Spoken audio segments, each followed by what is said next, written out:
You are listening to Those Casual Reds with Casey Gayle, Jeremy Sanchez, and Mikey Douglas, only on LA Talk Radio.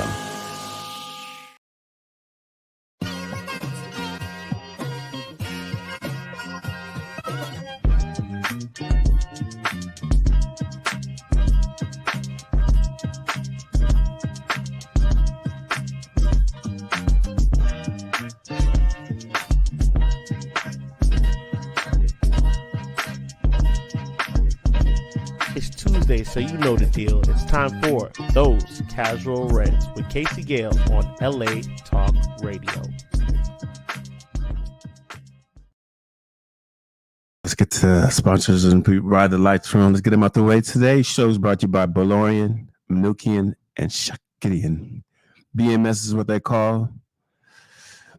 They're one of the finest law firms in the Southern California area. I'm just going to say in the country, with a 98% success rate. The deal with PI, wrongful death, wrongful firing. As long as you don't kill man, they'll deal with you. Ask for Ashat, Haik, Vahe, Ani, Shushan, David, and the full staff of paralegals. Get that free consultation. Call them at 747-444-4444. They're in the Sherman Oaks area. And if you pull in, there's going to be a guy who does security who probably look familiar to you. Remember, if you're an 1870, those Casul Red show listener, just let them know you heard it here, and we get some paper. Jeremy, take it over. Yeah, all right, Sam. Let's bring in the guys. Let's bring on Mikey, Sean. Whoa! Welcome everyone. We're here to another episode of Those Casual Reds, right? And just as the title show, and we got Patch too, just in the nick of time. Look at that, man! It's clutch, right? Sneaking right to our local Red. So, as the title shows, right? Cheese actually mentioned this. Hold on. Happy birthday to Big Mike! Oh, nice. There you go. You know, man, our favorite Red, the man who stirs up the pots, everything. Mikey, it's a blessing to have you in my life as a friend. I appreciate you. I respect you. Sometimes. No, I'm saying. Big ups to you, brother. Blessings and many more. Yo, more life. Drink some water today. I want to see you drink some water. Take some water. And his unofficial nickname that Casey has given him, number one hater. My number one hater. Biggest hater. All right. So let's get into this. The game of what ifs. This is something that Cheese actually mentioned over the weekend, right? Now, after we've had a few days to let that frustrating draw marinate a bit, let's just give a few of our thoughts. And to start that off, let's start off with the main man right here, Cheese. Good evening. Again, Mikey, big up yourself. Happy birthday. Trinidad and Tobago, happy Republic Day. After 48 hours plus or so, I'm actually in a good mood. I feel good about things, less frustrated about the splitting the points, getting the draw. I'm very hopeful again. I have hope again. I'm going to let Ineos do their thing. I'm going to let them work with Ten Hag. I'm going to keep building off the vibes that we've been seeing since game one, since the Fulham game, because I do feel like there's been improvement with each game that's gone by. So I've been very kind of happy about that. Obviously, scoring is an issue, and us not finishing the chances that we're creating is a big issue. But other than that, man, it's all good vibes. Crystal Palace is tough. I think we lost to them last year, so moving right along. We got clotted by them last year. Yeah, exactly. Lost. Shout out to Olise doing his thing at Byron. We did not miss you on the weekend. No, sir. Casey, you want to go next? Yeah. First, I think there's good things. I think the team defensively, I feel like we're solid. I'm impressed with us defensively. I think we're a tough team to beat defensively. I just think Eric Ten Hag needs to do a little tinkering here and there. I think there's more positives than negatives at this point in the season. Guys they're distributing. There's guys getting balls in the boxes and stuff like that. Good things are happening. We're just not being clinical. I feel that'll come. A lot of people were Bruno had a rough evening, and 34 times losing the ball is not good in any aspect of the game. The substitution, it's crazy to say that Erickson looked good. Like Erickson right now looks good. It's crazy to think that that was a guy that we didn't think was going to be able to even play on this level anymore, but he looked fine. Eric Ten Hag has to only thing I think he needs to work on is his in-game management, like getting a flow of the game, understanding who's his adjustments. And but a lot of people want to be negative, and I think it's the Eric Ten Hag out people who are just really looking for any issue. But if he had this team year one, it'd be a different situation. I wish he had this team year one because this team, it's a good vibe. I mean, if you look at the guys in training, everybody seems to be happy. Everybody seems to be good. So I think it's positive. I think everything is going to be all good from here on out. I just feel like we're just going to start tomorrow, play well, and on the weekend we'll see some good vibes. But I trust Eric Ten Hag is going to figure out his who he wants to play, the roles people need to play. For example, Zersky, Ahmad, and Erickson, those three coming out the game, our possession team went nowhere. I think we can't afford to have a game where all three of those guys are out the game. There's got to be someone in there to initiate the game because obviously, I don't want to say we can't count on Bruno, but we shouldn't have to count on Bruno the whole time because right now I just don't think Bruno's in form. I don't think he's at his top Bruno self. I think Bruno's played a lot of football. I think Bruno's trying too hard to make things happen. It's not being natural Bruno, but I know I spoke long. After the Crystal Palace things, yes, I was disappointed. I took it as positive. We didn't lose. City and Arsenal drew. Everybody else pretty much played well, but things are good. Things are good. People who are trying to trip and get super negative, you don't understand ball. You don't know what you're seeing. I saw more positives, and it's a shame we didn't get 3 points. We deserved the 3 points. I'm just going to say that on the next guy. Got it. I'll give my piece because then we're going to go to the guys out here, right? Just like Casey, I want to take positives out of this game, right? We got embarrassed, right, against Crystal Palace last year. This time we controlled the game first half, right? Controlled. We were very positive, progressing forward. Garnacho up front, Ahmad, Zerti with that link-up play, having that flair, being silky up at dropping deep, right? The defense, we cannot say enough about the defense, right? The way they've been solid at the back.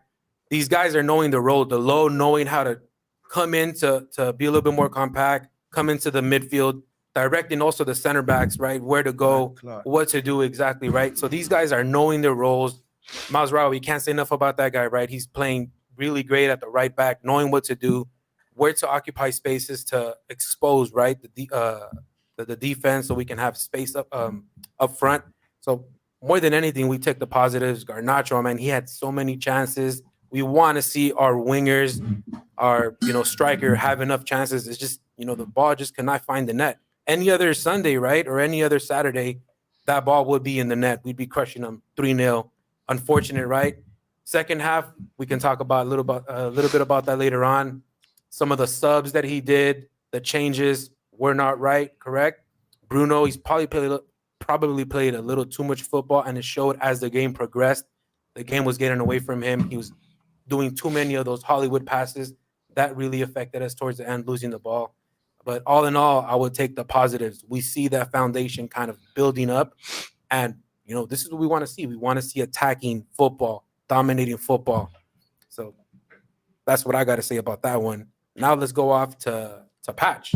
What you do think about this? Yeah, just like everyone else, I was disappointed. I thought we should have got the 3 points, but I also thought we were lucky not to lose. But like you said, Jeremy, last season, I think we got clotted twice by Palace. Big word.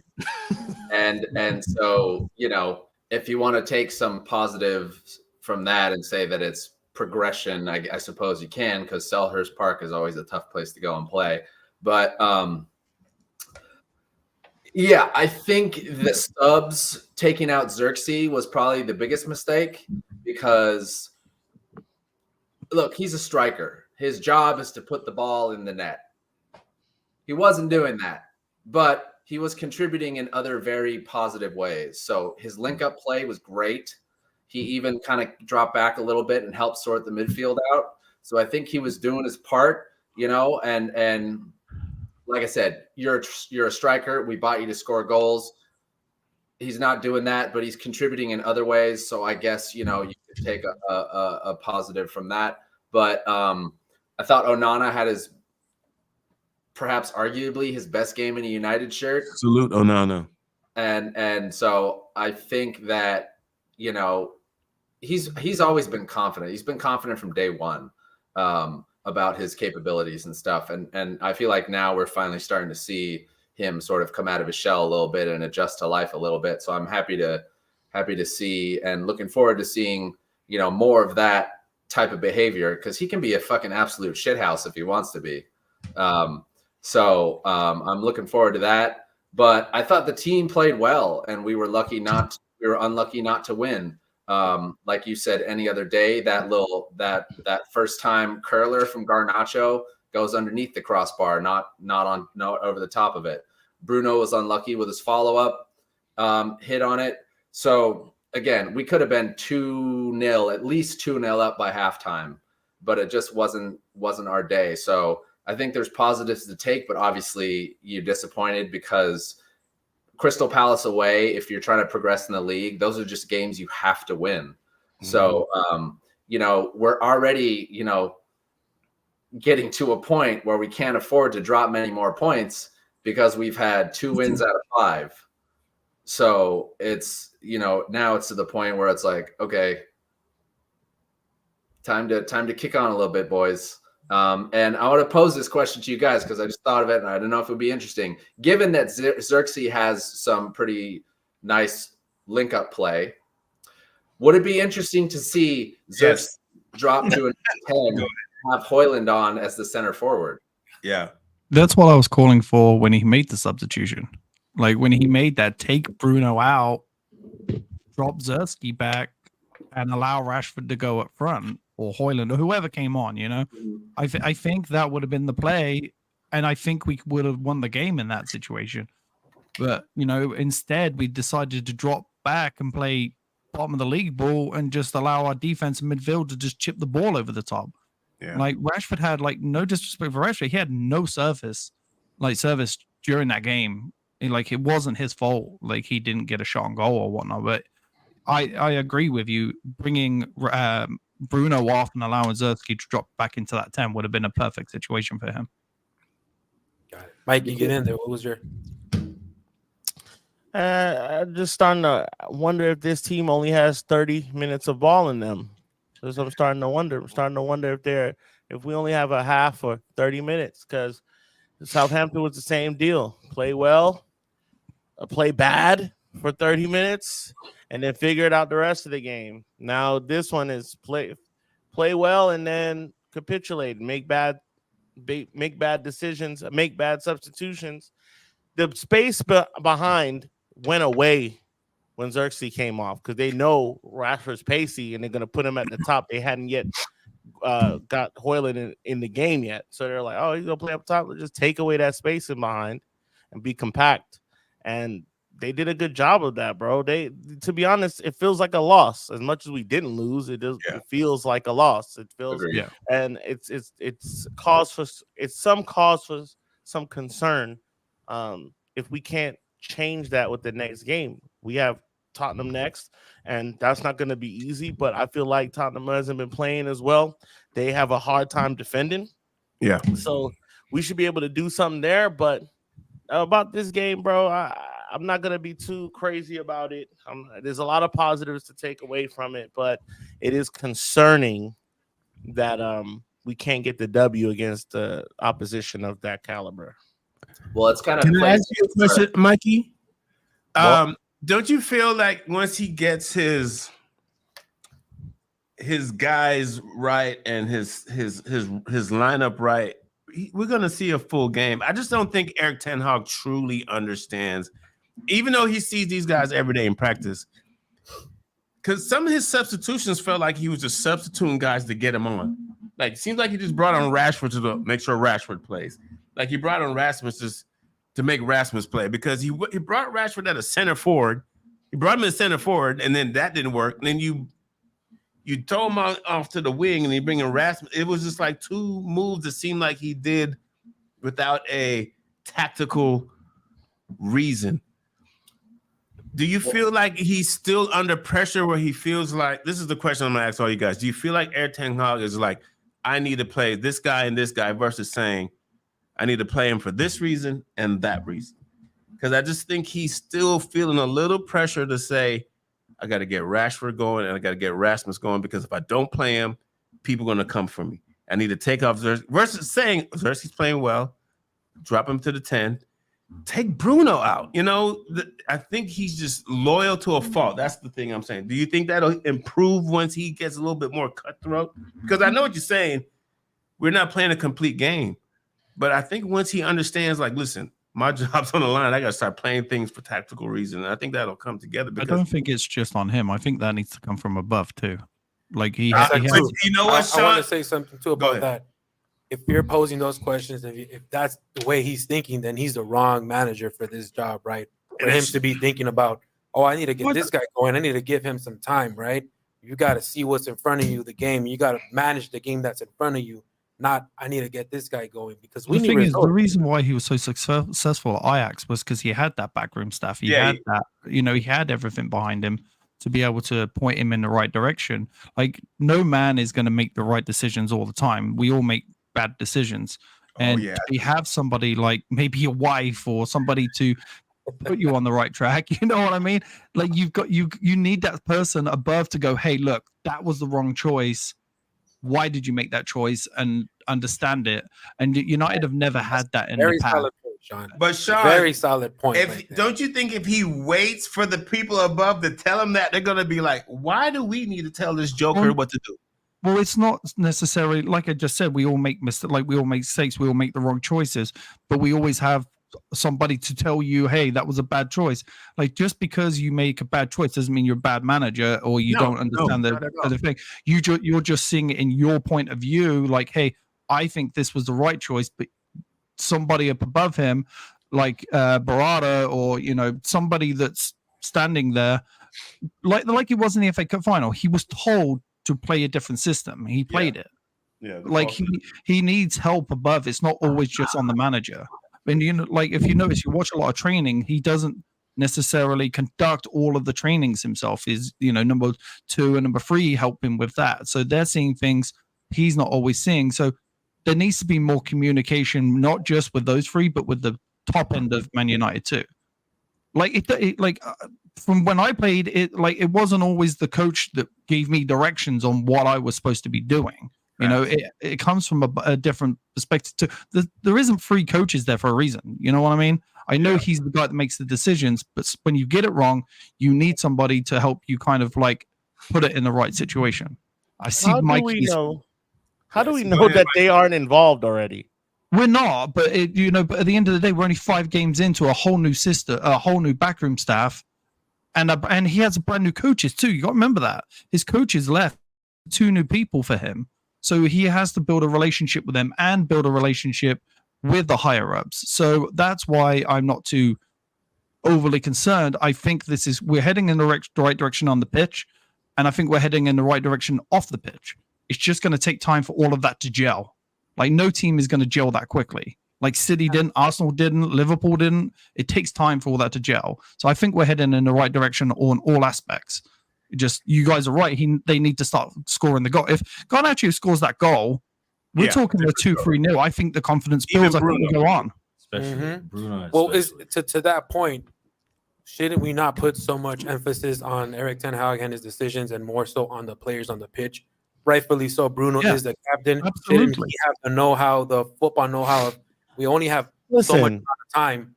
You can't go on the pitch and score for them. They have to do their job. Mm-hmm.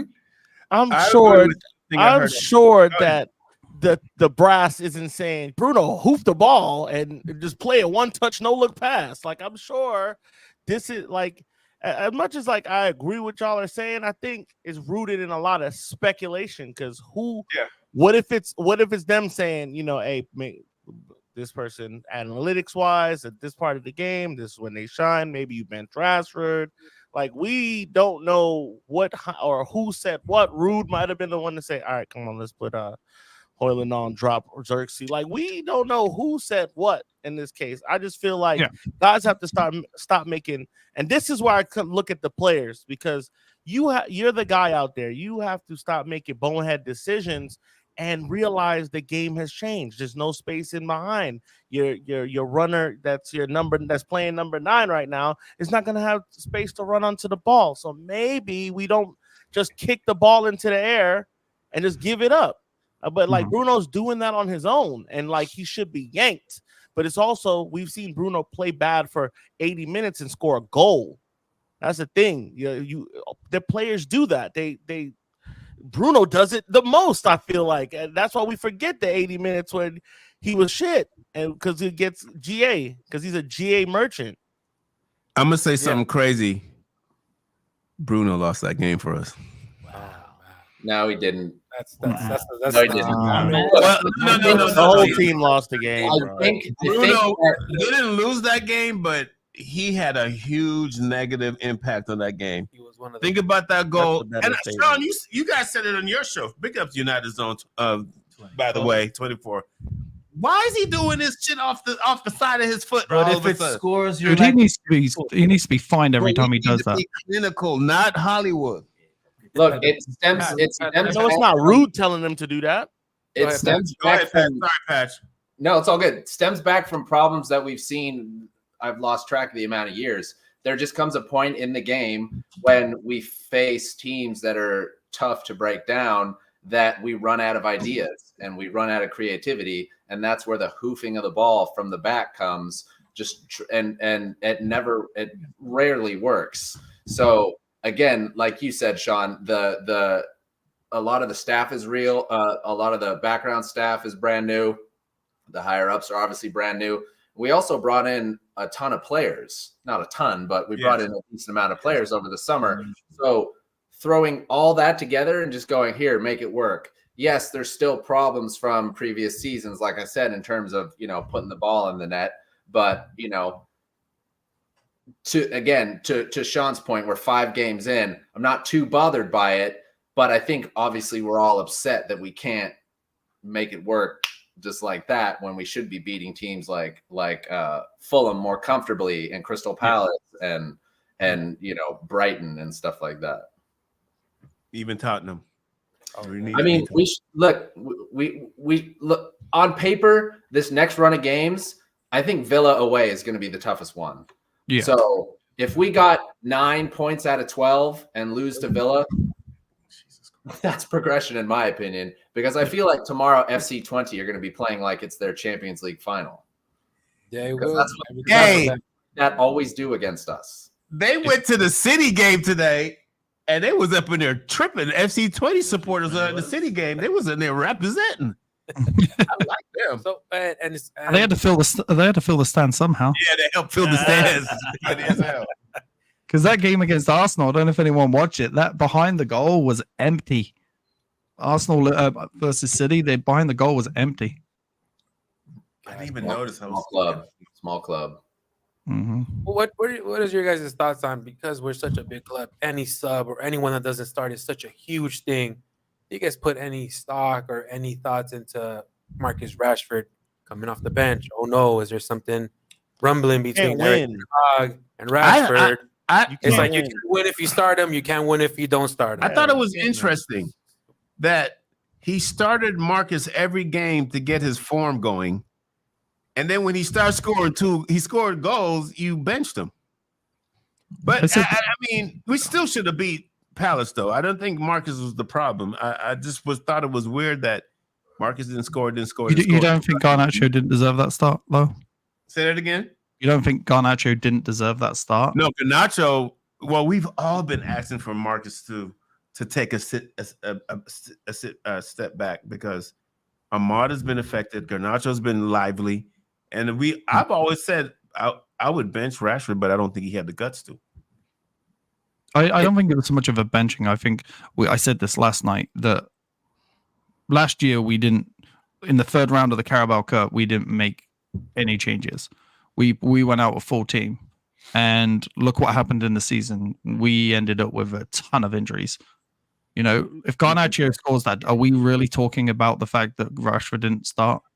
It's just because we didn't score. That's all this is because we didn't score. Yeah, that's Not like and now also if we'd played really bad, yes, we're talking about it. We didn't score, we draw the game or lose the game, we're talking about it. Garnacho scores or even De Ligt scores that header, we're not talking about it. That's the thing. We need to, again, like we need to back the manager. Like if he doesn't make changes and we get a ton of injuries, Ten Hag's fault. If he makes changes and we don't score and don't win the game, it's Ten Hag's fault. Like, I don't blame Ten Hag. I blame the players. Yeah, that's your job. If you're not doing your job at work and your boss yells at you, you know, it is what it is. You're not doing your job. You're not scoring. The strikers are there to score. Can't always pull it on the midfield. You can't always rely on Bruno. He's not a striker. He's a midfielder. Yeah. So the strikers need to start doing their job. But at the end of the day, we know the stats. We're top of the league in missed chances. We just need to start converting them. If we start converting them, we go, and we're only 4 points, remember, from the top four right now. So, you know, if we convert half of those chances, we're in the top four right now. So this is, for me, why I'm not worried. Those converted chances are going to come. Yeah, and I think Eric Ten Hag's comments alluded to that, right, about having rotation, right, rotating players. It's just like the media or the fan base is never just satisfied, like you're mentioning. It's always Eric Ten Hag got it wrong on who he should have started, right? Who should have come off the bench first. So we're always looking just at any little thing to pinpoint at the manager, but at one point it has to be the players. And we were screaming for Garnacho to start, or also screaming for like, hey, Rashford sometimes is not informed. He needs to sit, right? And Garnacho, no one can argue that Garnacho should not start, right?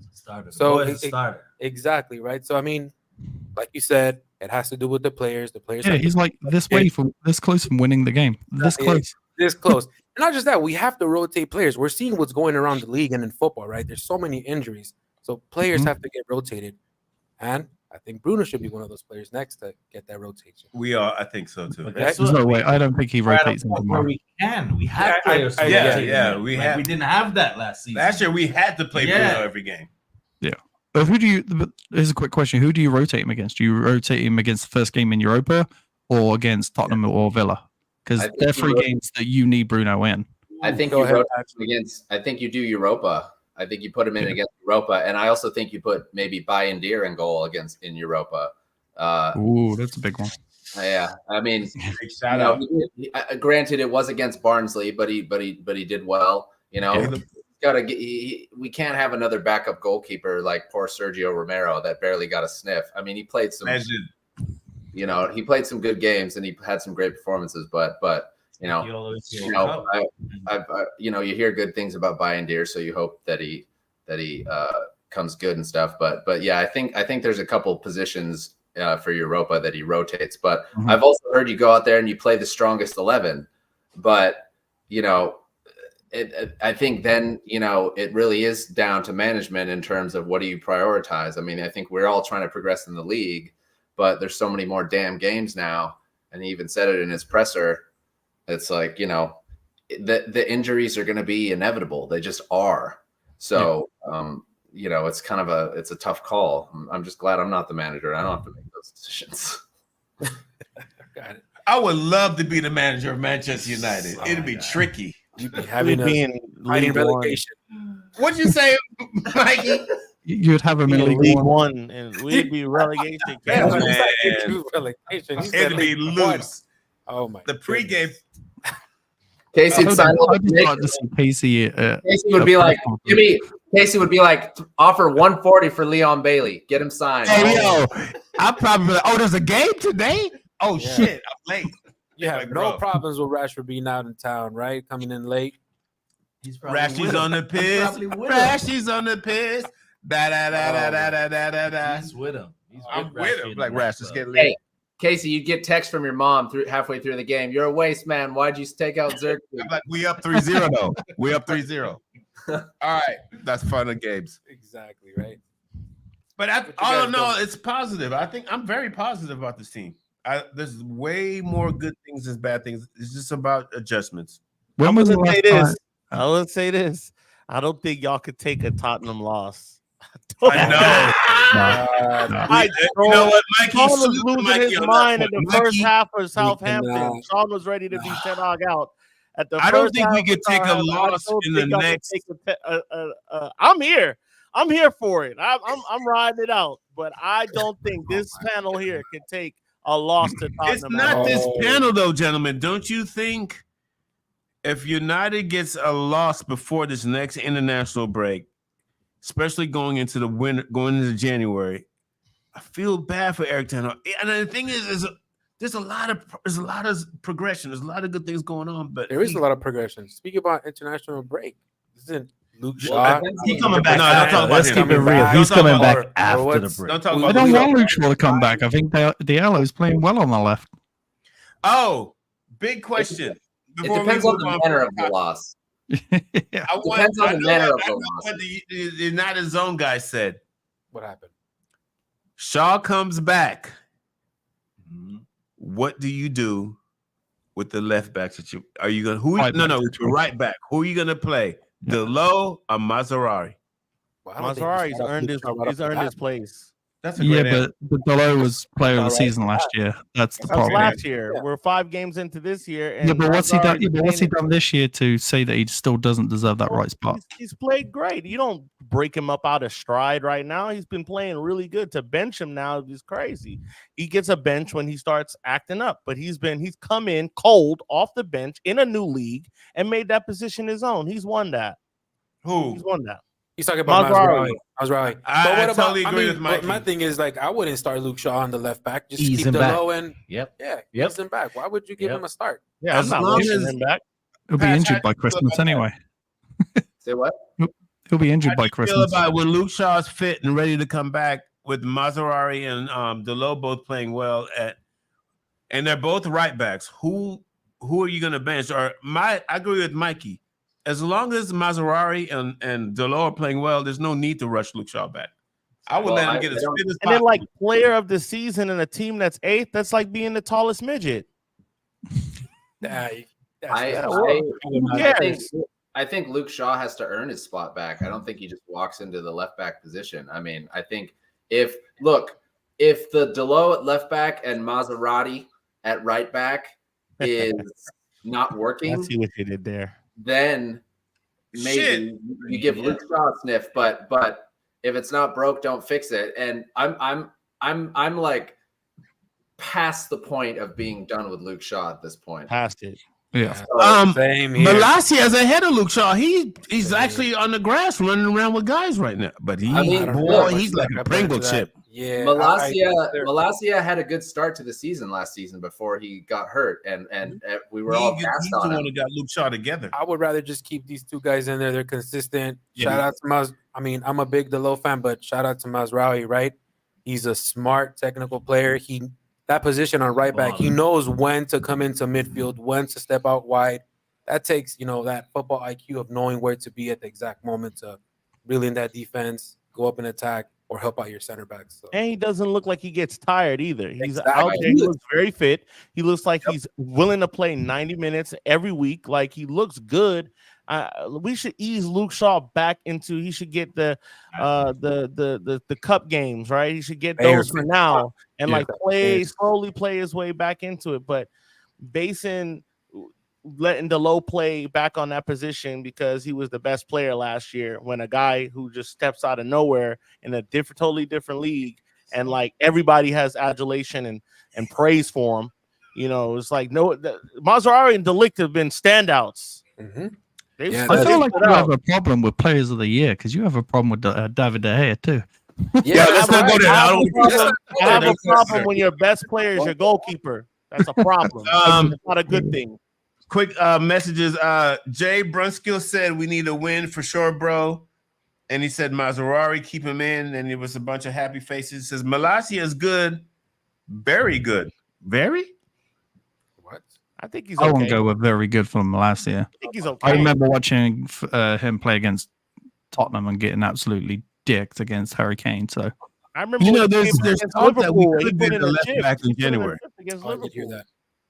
I think he's a good player. I don't think he's ever going to be the starting left back for Man United. No. Yeah, No, see he's him? not a starter. He's a rotation squad player. I'm still about selling him too, as soon as possible. I mean, I think if Luke Shaw plays, he gets a start if we play fucking Grimsby Town away or some shit like that. I'm so far from accepting him as a starter in the league, much less the Europa League.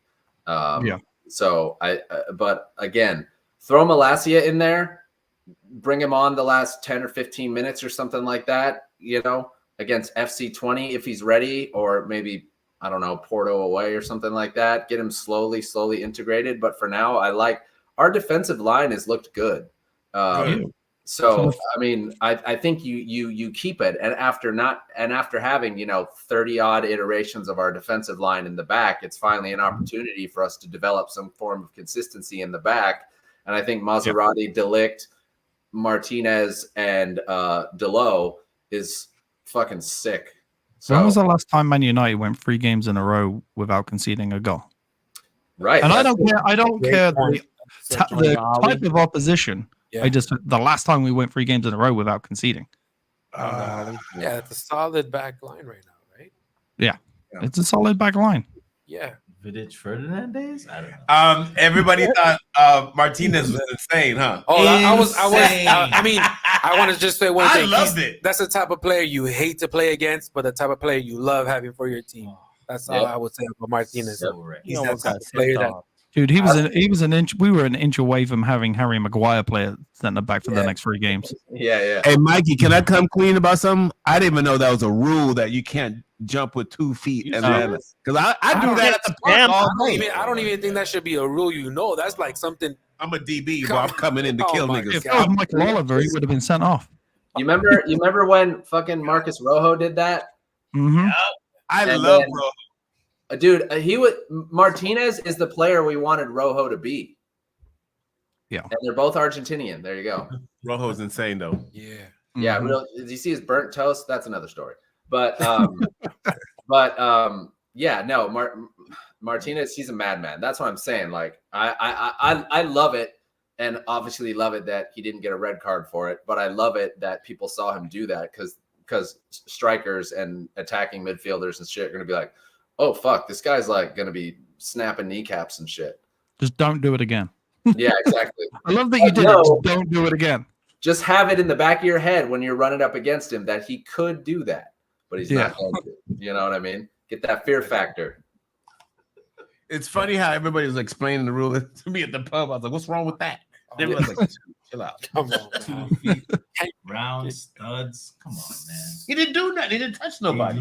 Just because he almost could have. He clean could have ended that guy's career. Shoulda, woulda, did it. I honestly think he would have got more than a 3-game ban if he had touched that player. Yeah.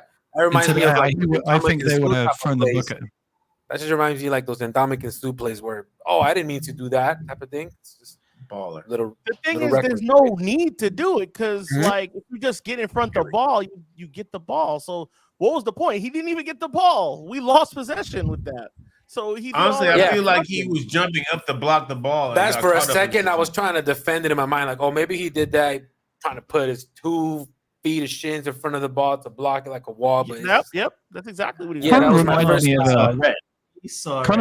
me of Antonio Brown's flying kick against the Browns. I'm like, you didn't need to do that. You could have just ran past the player.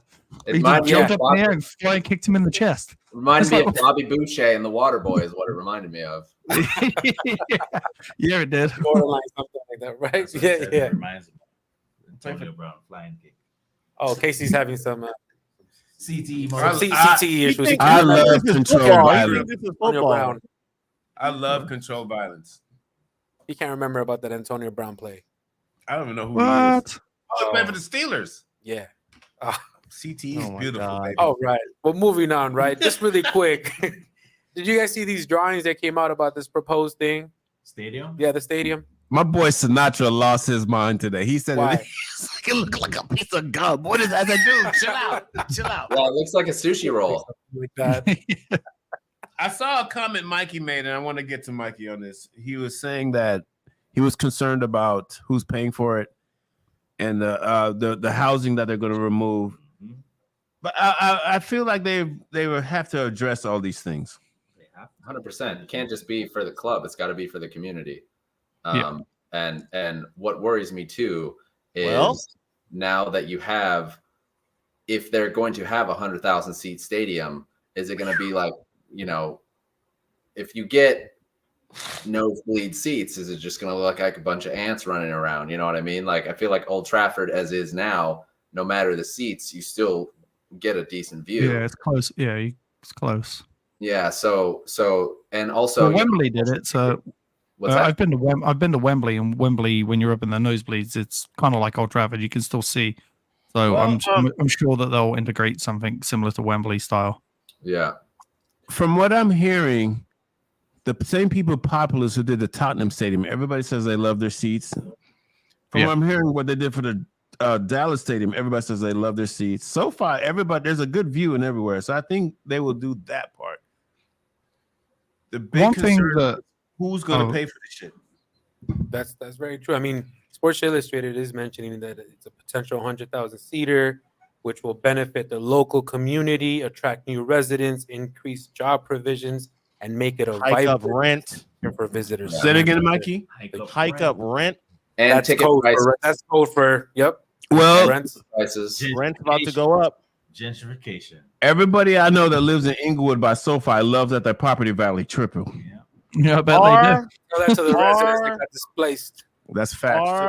Is the club going to pay for it 100%? That's the biggest thing, because we've seen teams in England have a way of making the borough or the city pay for the stadium, or they'll pay a piece of it. So it's like, now we're talking about, does the people in the area pay for this stadium, or they pay for a piece of it? If you guys are going to pay for it all, that's fine. But then I have to worry about, there's a lot of homes in that area.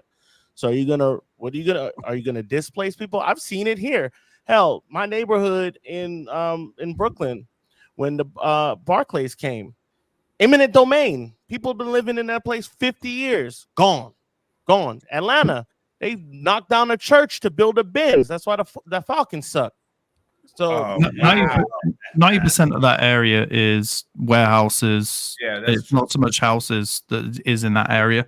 So and they're not going to be. Owns that 90%. They already own the land that they would be building on and building everything. And 90% of that, like literally, if you've been to Old Trafford, the entire surrounding area is a shithole.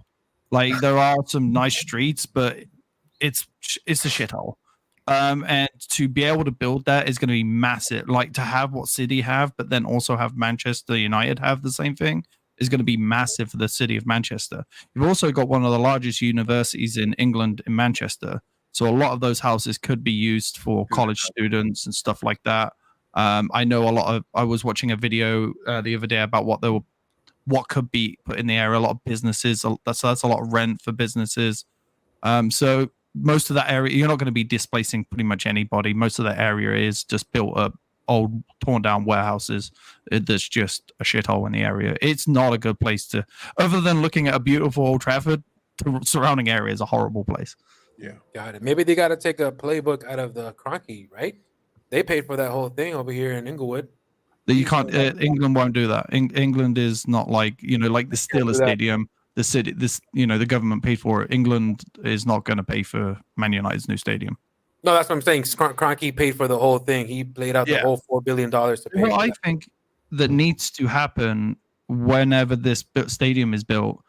And this is a big thing that no one's really talking about, is so Jim Ratcliffe needs to take more percentage of Man United away from the Glazers if he's going to build the stadium. That needs to be put in writing. Like, if we build the stadium, we pay for it, you need to give me more percentage of Manchester United, because you can't just build a new stadium and the buildings surround the surrounding areas and then let the Glazers take all the profit from it. There needs to be, hey, you're going to give me 49% of the club, you keep 51 or whatever it is, but there needs to be a change of percentage whenever the stadium is being built, because we're never going to get Glazers out if we build all this stuff and no percentage goes over.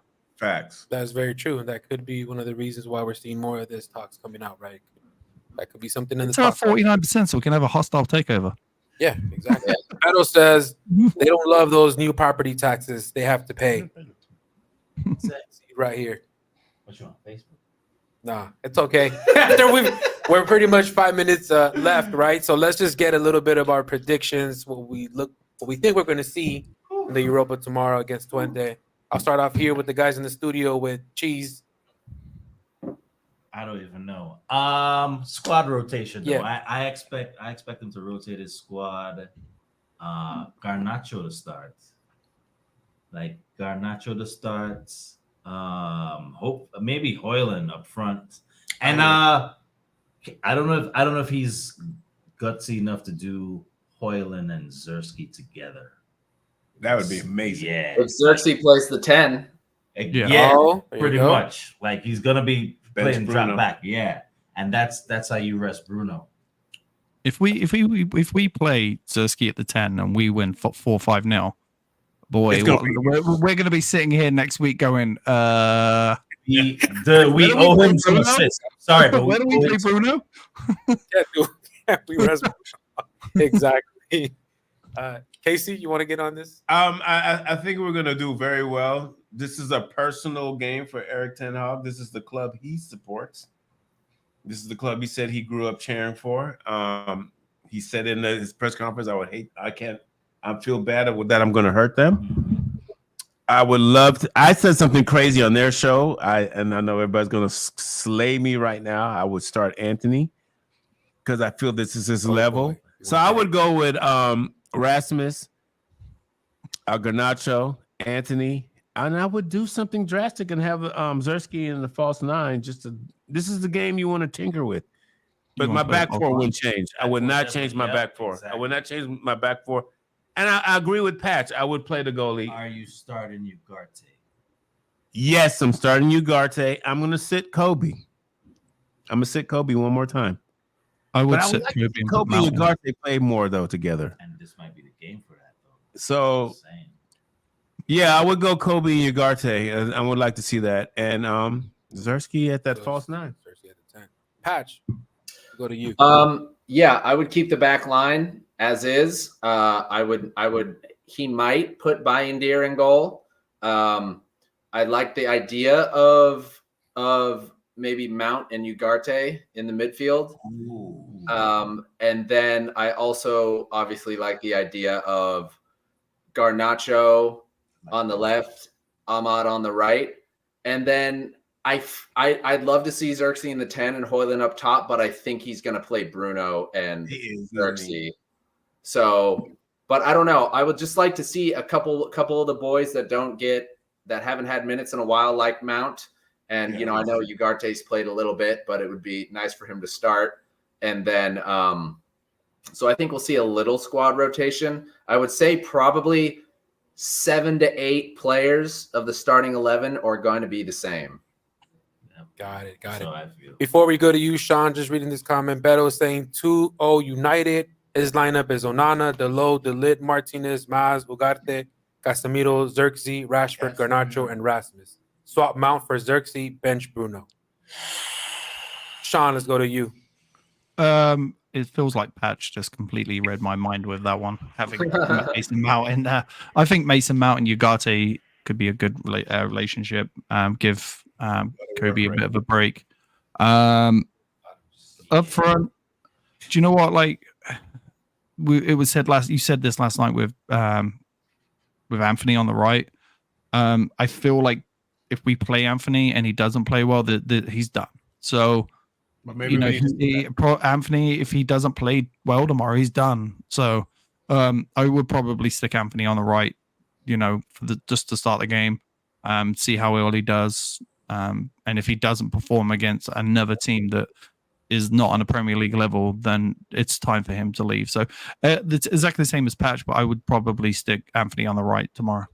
Good lineup. Now, Mikey, let's go to you real quickly.